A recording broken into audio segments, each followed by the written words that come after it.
My cousin turned 18 recently. She's in high school. She doesn't have a car, and during her birthday weekend, thought her parents were going to buy her one. They didn't get her one and she was pretty upset. I should note that I'm not very close with my cousin, or the rest of my extended family for that matter. I only heard about this through the grapevine from my dad.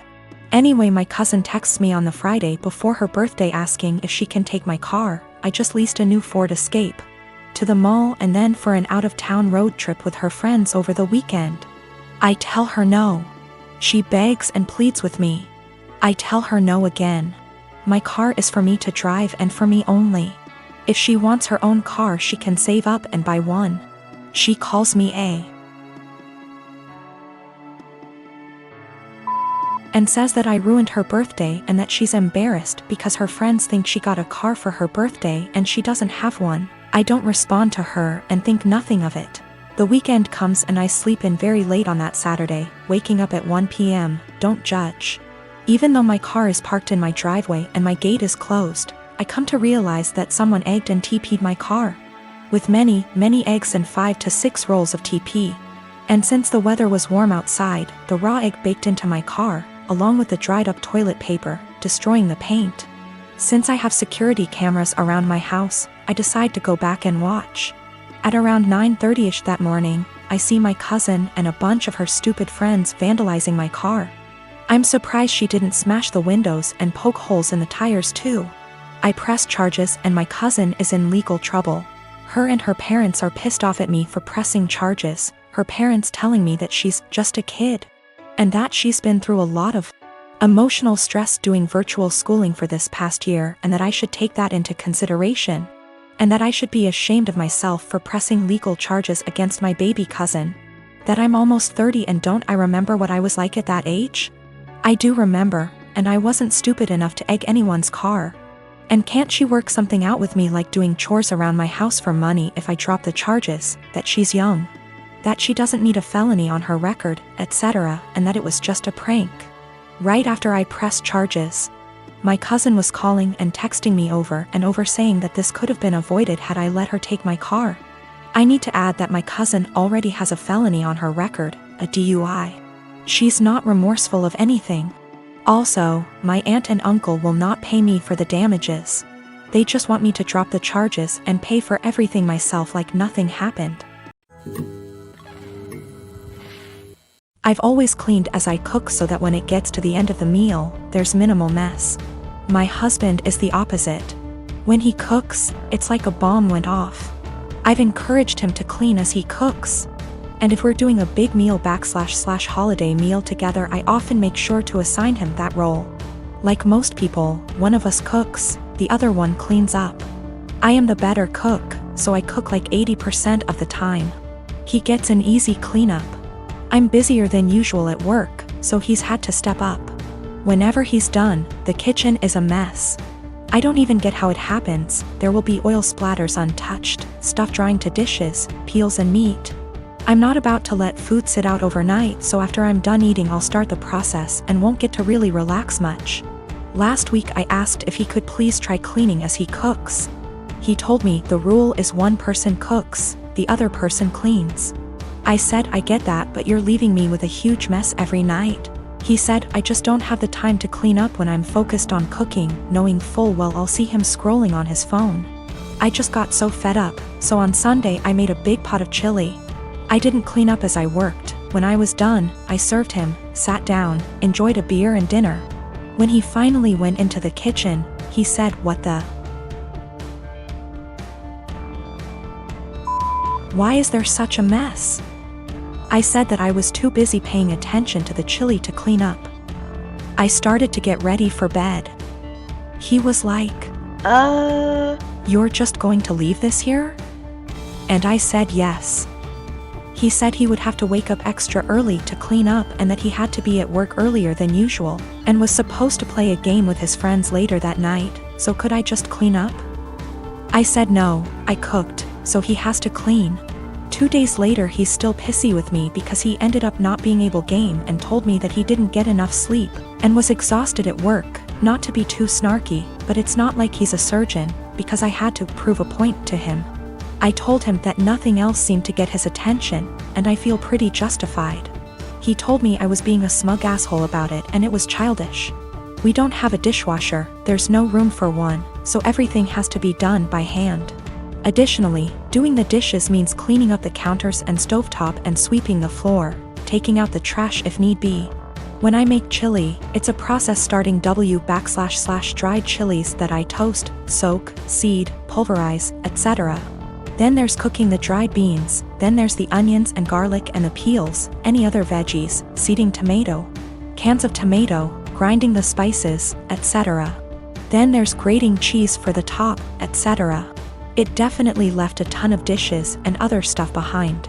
So another thing that comes up is whoever cooks also cleans, but since I cook most of the time, I just don't see that as being also fair to me. I'll end up spending almost every single day after work.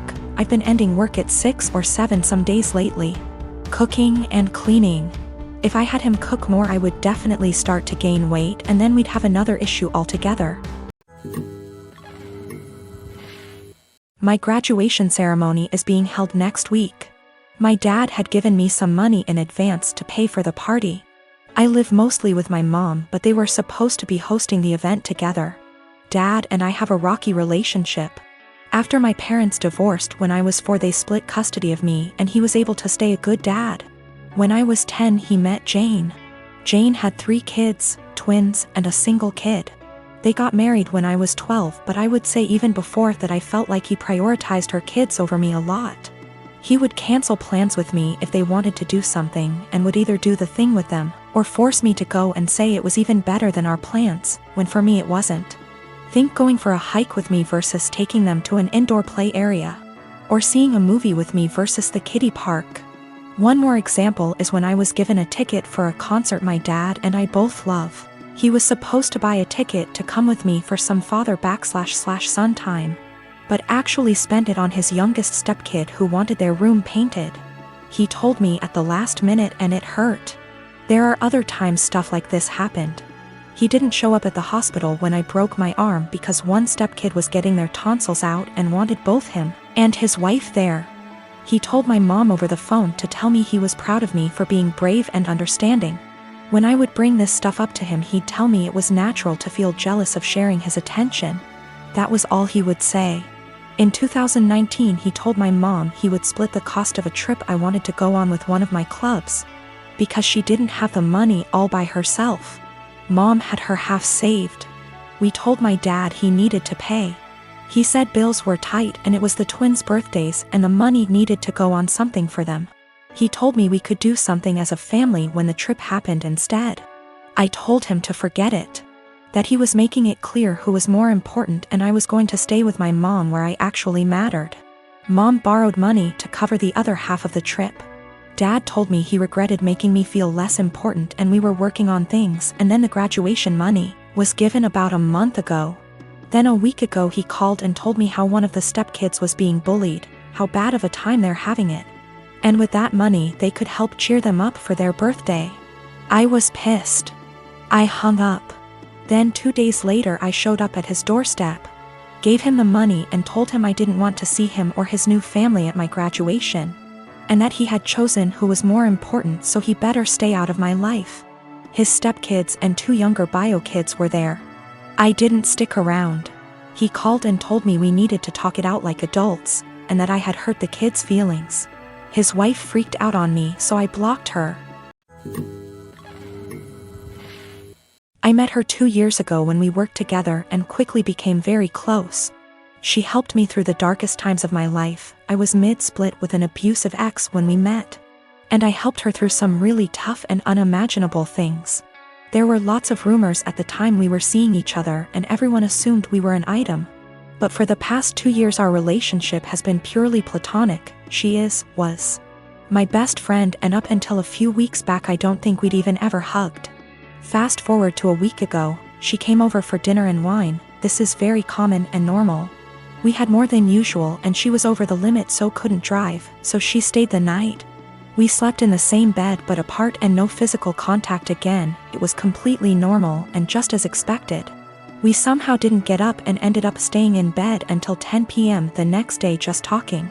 Sometime during that evening she got upset about something going on in her life. I rubbed her back while telling her everything will be okay, and then we just cuddled. Probably the first bit of real physical contact between us, but nothing was sexual. Didn't feel weird, and she went home and it was all okay. This last weekend we had a hiking holiday planned, where we'd be sleeping in her van. She has a converted Transit. It's one bed, but we thought we'd be fine. First night it was freezing, ending up cuddling and spooning, but again didn't feel sexual. Second night is where it all went a bit wrong. We drank a bit too much and the spoon ended up getting carried away. It seems to be a joint thing, and before I knew it we were kissing and touching each other everywhere. It was a bit of a frenzy of this for about 15 minutes until we both stopped and realized what we just did. After this we spoke a little and asked if either of us regretted it. We both said we didn't, but it was odd. She got upset and I told her it was okay, it didn't change anything and we could just draw a line under it. We woke up the next morning and it happened again. We didn't talk too much but then went for a walk, and then just before we headed home we ended up all over each other again. We were completely naked but again stopped, cuddled and lay there. We both agreed it was a what happens in X, stays in X type event. It was a really long trip home, 6 hours plus. During this she would rest her head on my hand on lap ECT, and it seemed very different to our usual dynamic. When we stopped at services for breaks we seemed to walk arm in arm. We kept kissing on and off, but it seemed strangely normal. We arrived back at her home. She lives with her dad at the moment, but just before I left she kissed me again and thanked me for a wonderful weekend. The following day she came over to get some stuff I took home with me. We end up just cuddling, kissing, feeling and so on again, but she has dinner with a friend and we stop it there. She goes on her way. This should feel really weird and strange, but it felt completely normal, and we both discussed it that it was so odd it felt normal. Yesterday she turned up unannounced at my place, which is not a normal thing, with coffee and donuts. We end up talking, cuddling, kissing again, and then we end up talking about what this is, the big problem. Neither of us were sure. She got panicky and burst out in tears and left. She said she was really scared and her words were, "I think I will end up pushing you away and hurting you, and I don't want to do that to you." I told her I would come and see her later and talk. I drove to her house, but her ex was there, another slight issue. They broke up 6 years ago, stayed close friends. He is a lovely bloke, but in his head he is certain they will get married and have children. She's had the conversation with him, but he seems to shut it off. If he found out she was seeing anyone he would get extremely angry. But there's so much family history intertwined between the both, it's really complicated. For that reason she has avoided seeing anyone in the past 6 years. The reason he turned up is she hadn't responded to him since the night we kissed. I went home when I saw his car and just said she could come to mine to chat later. She turned up, sad and very emotional. She explained she ran off because she is terrified of losing our friendship. I said let's just cut the romance out, draw a line under it and be friends again, but she seemed to not speak much when I said this. I asked if her ex was the issue. She said it was nothing to do with us but a whole other issue. But that was not impacting what was going on between us. We sat quietly, hugged, and I tried to reassure it would be okay, and I wasn't going to start hating her for whatever reason. And I am completely fine with just being platonic friends again. We both agree and say whatever happens we stay friends and nobody gets hurt, but we will pull back from the more physical side. I woke up this morning really panicky. I have no idea where we are, where we stand, and absolutely terrified of losing our friendship. I don't know what to do or say. I felt sick to my stomach and can't eat at the thought of this. She is coming around later to collect some of her clothes she left last night, and I am thinking I need a plan of what to say / do. I cannot lose my best friend. She is absolutely everything to me, but I am worried we crossed a line and there's only one eventual outcome which won't be good.